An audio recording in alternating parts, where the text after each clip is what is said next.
Semangat bagi semuanya. Terima kasih telah bergabung dengan channel IBMW, Media Belajar Bareng Finance, Research, dan Hospitality.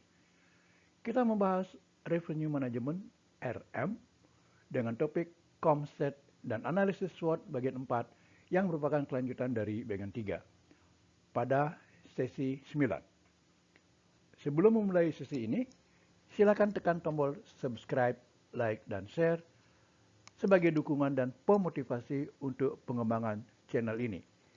Terima kasih dan selamat mengikuti. Kita bahas sekarang analisis TOWS. Sebagai perluasan dari analisis SWOT, analisis TOWS memungkinkan manajemen untuk melihat hubungan antara faktor internal dan eksternal dan menyusun strategi berdasarkan wawasan ini untuk hasil bisnis yang lebih baik.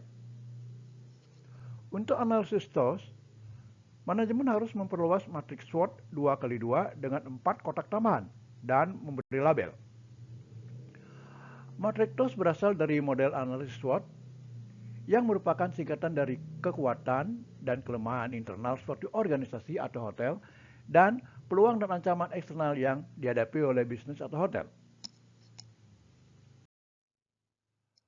Akronim TOWS adalah varian dari analisis SWOT dan dikembangkan oleh Profesor Bisnis Internasional Amerika Heinz Weris. Opsi strategis. TOWS Matrix membantu bisnis untuk mengidentifikasi opsi strategis. Sebuah organisasi mendapat kesempatan untuk memanfaatkan kekuatannya sebaik mungkin dan mengatasi kelemahan internalnya dan belajar menghadapinya dengan benar. Secara eksternal, sebuah organisasi belajar untuk hati-hati mencari peluang pasar dan mengenali kemungkinan yang akan terjadi. Manajemen harus belajar bagaimana mengendalikan dan mengatasi potensi ancaman. Analisis ini dimulai dengan menganalisis peluang dan ancaman eksternal. Selanjutnya adalah kekuatan dan kelemahan internal yang kemudian akan dikaitkan dengan analisis eksternal.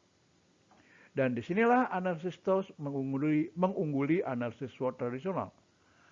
Taktik strategis muncul dengan membandingkan SO atau Strengths Opportunities, WO atau Weaknesses Opportunities, ST atau Strengths Threats, dan WT atau Weaknesses Threats. Langkah selanjutnya dalam analisis akan membantu ketika memikirkan opsi yang ingin dicapai. Pada tahap ini, peluang dan ancaman eksternal dibandingkan dengan kekuatan dan kelemahan internal untuk membantu mengidentifikasi opsi strategis.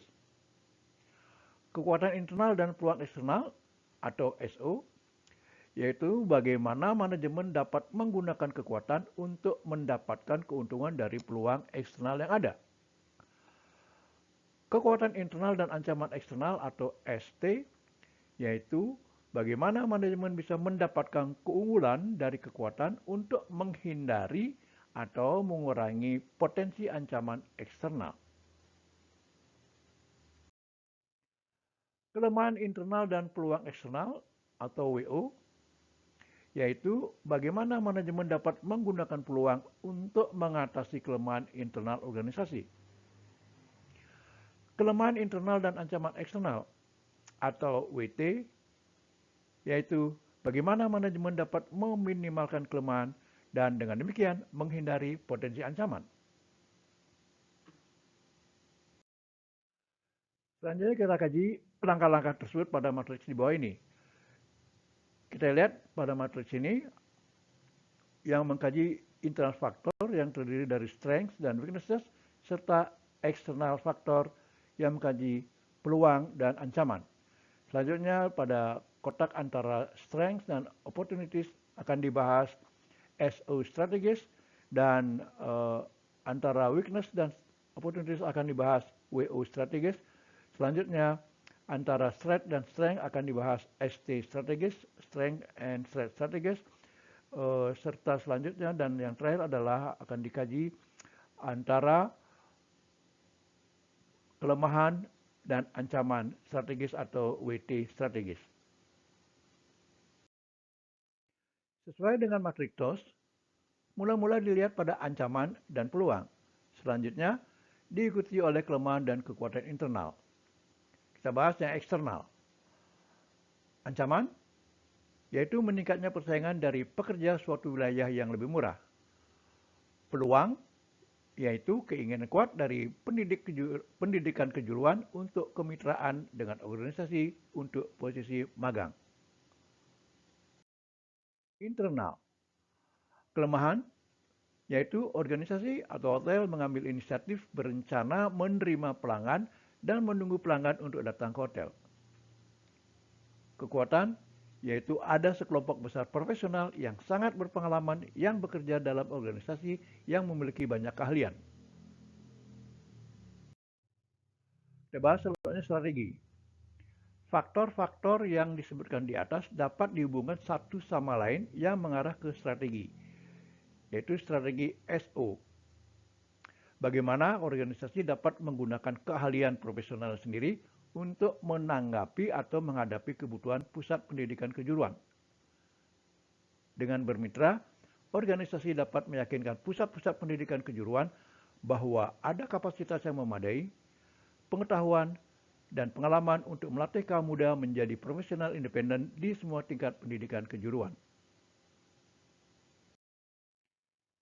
Selanjutnya kita bahas strategi ST, yaitu bagaimana organisasi atau hotel dapat menggunakan keterampilan staf untuk bersaing dengan pekerja yang lebih murah yang dipekerjakan oleh pesaing. Pendekatan cerdas untuk organisasi adalah mengkomunikasikan kepada dunia luar bahwa staf mereka memiliki ijazah terakreditasi dan penting bagi bisnis untuk mematuhi persyaratan hukum serta standar yang berlaku. Selanjutnya kita bahas strategi WO, yaitu bagaimana kemitraan dengan pusat pendidikan kejuruan dapat membantu organisasi untuk meningkatkan dirinya sendiri dan berupaya keras dalam mendapatkan pelanggan. Dengan tampil sebagai penyedia magang terakreditasi, organisasi atau hotel akan menempatkan dirinya di pasar dan beradaptasi dengan perubahan zaman, serta bersedia menawarkan berbagai jenis layanan untuk bisnis dan korporasi. Kita bahas selanjutnya strategi WT, yaitu bagaimana organisasi atau hotel dapat memposisikan dirinya dengan lebih baik di pasar dan dengan demikian mengurangi ancaman yang ditimbulkan oleh pesaing. Dengan menampilkan dirinya sebagai penyedia magang terakreditasi, organisasi atau hotel dapat mengklaim bahwa mereka adalah pesaing serius dan mungkin dapat menawarkan layanan oleh magang dengan harga lebih murah dengan pekerjaan yang masih dilakukan oleh perusahaan terakreditasi. Selanjutnya kita akan kaji matriks NOS dari bahasan pada slide-slide sebelumnya. Kita lihat di internal faktor yang dikaji adalah kekuatan atau strength dan kelemahan atau weaknesses. Selanjutnya di external factor yang dikaji adalah peluang atau opportunities dan threat. Kemudian antara strength dan opportunity akan ditampilkan strategi seperti yang dibahas pada slide sebelumnya. Demikian selanjutnya pada weakness dan opportunities akan dibahas WO strategis dan threat dan weaknesses akan dibahas WT strategis. Demikian akhir sesi ini. Terima kasih.